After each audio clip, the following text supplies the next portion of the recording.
पिछला चुनाव sir Modi versus Dipendra था, लेकिन अब की बार ये बिल्कुल खुलेआम है कि अब की बार चुनाव दीपेंद्र वर्सेस बीजेपी के कैंडिडेट का होने वाला है। तो जो मोदी वर्सेस दीपेंद्र था उसमें शायद कहीं ना कहीं नुकसान हो जाता। अब की बार बीजेपी लाने की तो कोशिश कर रही है, लेकिन दीपेंद्र वर्सेस बीजेपी कैंडिडेट ये चुनाव होने वाला है, उसका फायदा होगा। देखिए, ये इसमें जो है कि 5 साल भाजपा के एक सांसद यहाँ से रहे, अब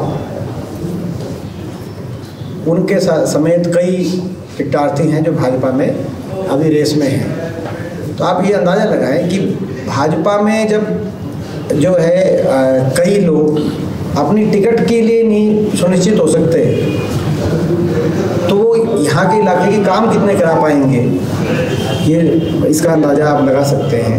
आज के दिन जो है, जो सांसद जो भी रहे हो, भाजपा सरकार ने जो है, एक तो पहले तो जो सांसद रहे हैं उन्होंने कितने प्रयास किए वो बताएं, और उनके जो उनका मान सम्मान था वो भी नहीं रखा। प्रदेश सरकार ने मान सम्मान नहीं रखा किसी भी अपने सांसद को, और देश की सरकार थी वो तो ऐसी सरकार है कि उनके सामने तो बीजेपी का कोई सांसद लोकसभा में, राज्यसभा में, मैं समझता हूँ कि आज देश में हालात ऐसे हो गए वो बोल ही नहीं पाते अपने क्षेत्र के विकास कार्यों के लिए। नहीं तो मैं एक चीज़ पूछना चाहता हूँ, जो प्रोजेक्ट्स मैं बार बार कहता रहा कि मैं केवल मेरा मुद्दा विकास का मुद्दा है, अपने इलाके को आगे लेके जाने का मुद्दा है। बड़ी मुश्किल से मैंने ऐसे ऐसे प्रोजेक्ट्स अपने क्षेत्र में लेके आया था जिसमें हमारी अगली पीढ़ी का अच्छा भविष्य संवरे, सबका अच्छा फायदा।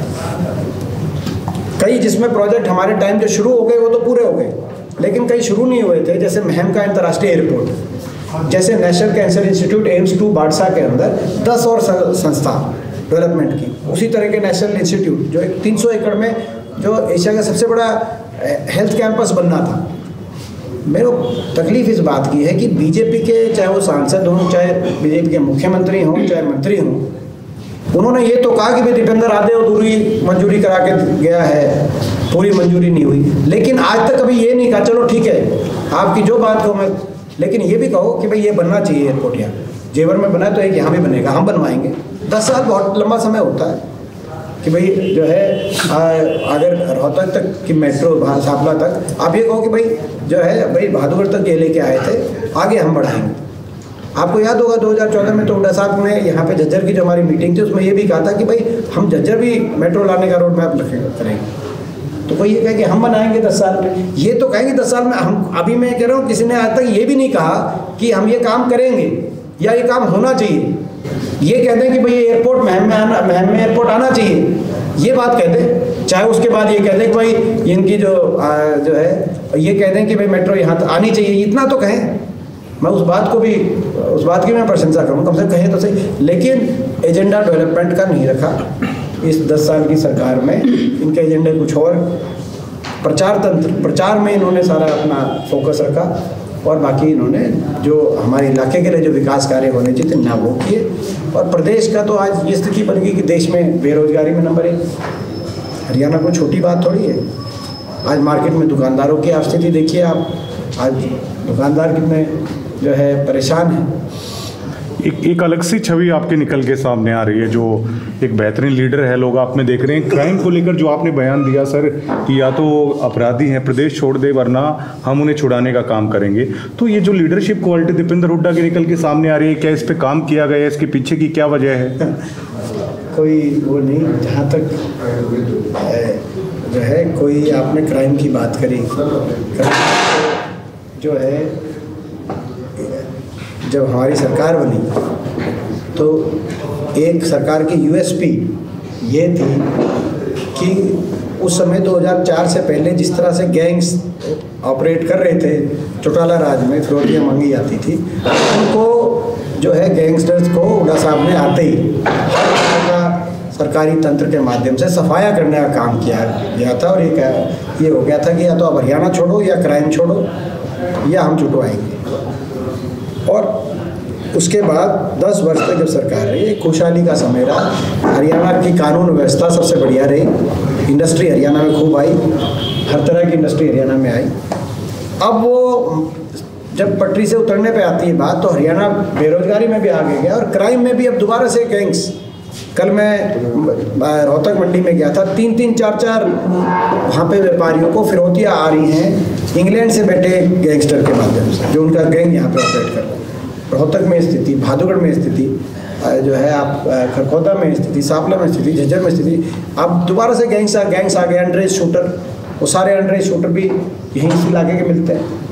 तो ऐसी स्थिति जो कानून व्यवस्था की खराब होने की स्थिति आई, ये एक परिणाम है इस सरकार की 10 साल की जो नीतियाँ रही जिसमें उन्होंने ध्यान दिया नहीं। तो आज ये हरियाणा को दोबारा से पटरी पर लाने के लिए कानून व्यवस्था की स्थिति दोबारा से अच्छी हो, ये हमारा संकल्प है। आज हमने सारे जो कि अपराधी हैं उनको पूरी तरीके से हमने एक चेतावनी दी है अपराधियों को कि या तो आप जो है अपराध का रास्ता छोड़ दें, 4 महीने बाद सरकार बदलेगी, नहीं तो आपको हम छुटवाने का काम करें।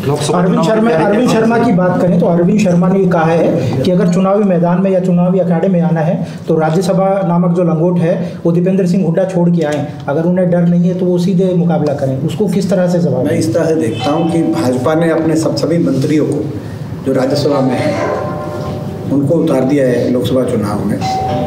वो तो मंत्री भी हैं और जो है भाजपा सरकार, तो उनमें से तो कोई इस तरह की बात कर नहीं रहा, तो वो उनका सुझाव अपनी पार्टी में दें, पहले खुद उनकी पार्टी इस तरह का काम करे।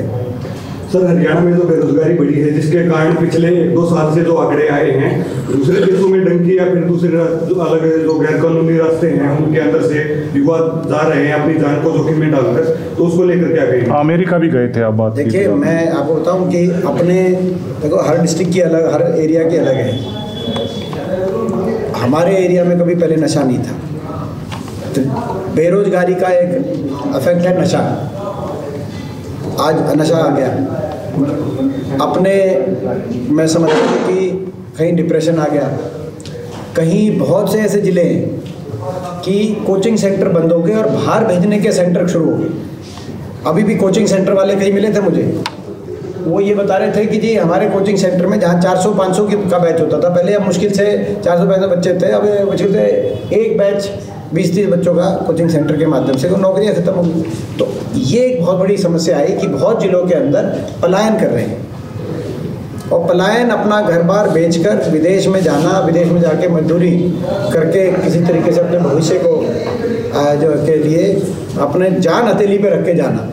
अगर कहीं का आज नौजवान कर रहा है, हरियाणा प्रदेश का नौजवान कर रहा है, ये क्या ये दुर्भाग्य की बात नहीं है? सरकार की 10 साल की नीतियों के बाद कहीं अपराध की तरफ चले गए बच्चे, कहीं नशा, कहीं पलायन, कहीं घर बैठे डिप्रेशन। आज 5 साल तक आप सरकारी नौकरी निकालते नहीं, बड़े पदों पे तो आप बाहर के लोगों को लगा देते हो। सारी लिस्टों का मैंने ब्यौरा दिया बार बार। आखिरी साल आप ग्रुप डी की एक झुंझुना जो है अपना हरियाणा के बेरोजगार नौजवान क्या कि ग्रुप डी का झुंझुना देने का काम करते हो। कितने क्वालिफाइड बच्चे हैं अपने, कितने क्वालिफाइड नौजवान, और केवल आखिरी साल 5 साल के बाद एक ग्रुप डी मिलती है। अगर आपको उनकी चिंता थी तो 5 साल तक लगातार अच्छे पदों पे उनकी नियुक्तियाँ होनी चाहिए थी। हरियाणा के अंदर अच्छा निवेश आपको लाना चाहिए था, तो वो नहीं हुआ। ये दोनों सरकारों की, पिछले ये वाली और इससे पूर्ववर्ती जो खट्टर सरकार थी, 10 साल की यही नीति रही। यही कारण है, पलायन में भी हरियाणा नंबर 1, अपराध में भी हरियाणा नंबर 1, बेरोजगारी में हरियाणा नंबर 1, नशे में हरियाणा नंबर 1। ये स्थिति बन गई सरकार में। लोकसभा चुनाव को लेकर क्या कहना चाहोगे? लोकसभा चुनाव में मुझे पूरा विश्वास है कि हरियाणा प्रदेश में कांग्रेस पार्टी का बहुत अच्छा प्रदर्शन रहेगा, और निश्चित रूप से जहाँ तक रोहतक लोकसभा क्षेत्र की का प्रश्न है, मेरे को पूरा विश्वास है यहाँ से लोगों का आशीर्वाद मिलेगा, और यहाँ से कांग्रेस प्रत्याशी के रूप में मुझे लोगों का आशीर्वाद मिलकर और हरियाणा की राजनीति को दिशा देने का काम, यहाँ से जो रोहतक में कांग्रेस की जो जीत होगी वो हरियाणा की राजनीति को दिशा देने का काम करेगी। एक वक्त ऐसा था सर, दुष्यंत चौटाला ने भी ये कहा है कि हम 10 की 10 सीटों पे चुनाव लड़ेंगे। बीजेपी और जेजेपी दोनों कह चुके हैं हम अलग चुनाव लड़ेंगे। वो तो देखो, दुष्यंत चौटाला का तो हमने पहले भी कहा था कि तो आज़ादी है संविधान में, और राजस्थान में भी लड़ा था, तो तमिलनाडु में भी लड़ सकते हैं, कोई ऐसा नहीं। दुष्यंत को आप सीरियस नहीं लेते यार? वो हरियाणा की जनता ही सीरियस नहीं लेती, हम क्या जाएं। एक वक्त ऐसा होता था sir, SC ST vote bank है, खास तौर से वो कांग्रेस पे अपनी उम्मीदें देखता पूरा आज कई लोग ऐसे मिले उसी वर्ग से जिन्होंने दोबारा से ये कहा। आज मैं मानता हूँ कि दोबारा से आ रहा है वापस। आज हरियाणा में हर वर्ग, चाहे वो हमारे चाहे वो SC भाई हैं, चाहे वो हमारे ओबीसी भाई हैं, चाहे बैकवर्ड भाई हैं, चाहे वो हमारे व्यापारी वर्ग है, चाहे किसान वर्ग है, आज हरियाणा में क्षत्रिय बिरादरी हर वर्ग इस सरकार से त्रस्त है, निराश है और हर वर्ग से एक ही आवाज़ आ रही है कि ये बीजेपी जेजेपी की खट्टर दुष्यंत सरकार जा रही है और हुड्डा साहब के नेतृत्व में चौधरी उदय भान जी की अध्यक्षता में कांग्रेस पार्टी की सरकार जनता लेके आ रही है। आज हरियाणा के मुख्यमंत्री ने करोड़ों रुपए की परियोजनाओं का शिलान्यास किया है। वो ये कह रहे कि नींव भी हमने रखी है और उद्घाटन भी हम ही करेंगे। पिछली जो सरकार थी वो अपने नींव मैंने आपको बताया नहीं, वो तो आप वो भी कुछ भी कह सकते हैं, मगर तथ्य तो सामने है। कौन सा ऐसा परियोजना मुख्यमंत्री जी जो आपने फाउंडेशन रखा हो 10 साल में और उसका उद्घाटन आपने 10 साल में कि अपने कार्यकाल के बाद प्रधानमंत्री से करा रहे हो या खुद कर रहे हो, आप बताओ उसका ब्यौरा दो। अब तो जो नींव रखी जाएगी या जो कहा जाएगा तो घोषणाएं हैं और घोषणाओं पे जो है लोगों को इनकी घोषणाओं पे तो भरोसा है ही नहीं।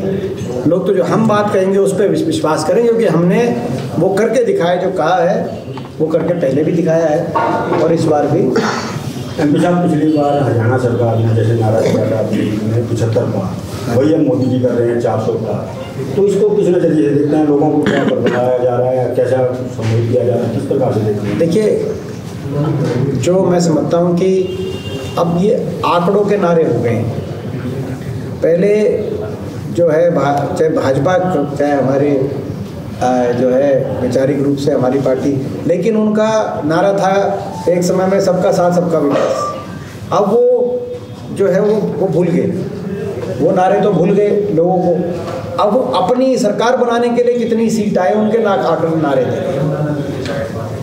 मैं समझता हूँ कि नारा कुछ जनता के हित में दिया जाए कि भाई जनता के लिए क्या, तो इस नारे में सरकार बनेगी तो जनता के लिए क्या जनता केवल आंकड़े देने के लिए है? तो ये एक स्ट्रैटेजी में बात मैं समझता हूँ कि भाई ये नारे जो है। और दूसरी बात 75 पार के नारे को भी लोगों ने ध्वस्त किया था हरियाणा के अंदर। तो ये नारा मैं समझता हूँ कि ध्वस्त करने का काम करेंगे।